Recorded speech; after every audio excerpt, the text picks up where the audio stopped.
పవన్ కళ్యాణ్ గారు రీసెంట్‌గా ఎన్నికల్లో ఘన విజయం సాధించడంతో ఆయన కుటుంబ సభ్యులు, అభిమానులకు ఆనందానికి అవధులు లేకుండా పోయింది. అయితే తాజాగా సురేఖ గారు పవన్ కళ్యాణ్ గారికి ఖరీదైన పెన్ను గిఫ్ట్‌గా ఇచ్చిన విషయం తెలిసిందే.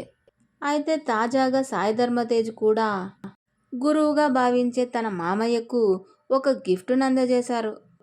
ఆ ఫోటోను సోషల్ మీడియాలో షేర్ చేస్తూ, నాకు స్టార్ వార్స్ లెగోను పరిచయం చేసింది మామయ్యే.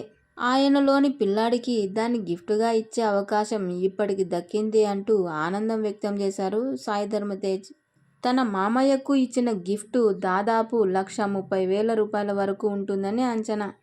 అంతేకాదు తన మామయ్య ఘన విజయం సాధించడంతో అలిపిరికి కాలినడకన తిరుమలకు వెళ్లి మొక్కు తీర్చుకున్నారట సాయి ధరమ్ తేజ్. తన అభిమానానికి, ఆనందానికి అవధులు లేకుండా పోయింది సాయి ధరమ్ తేజ్‌కి.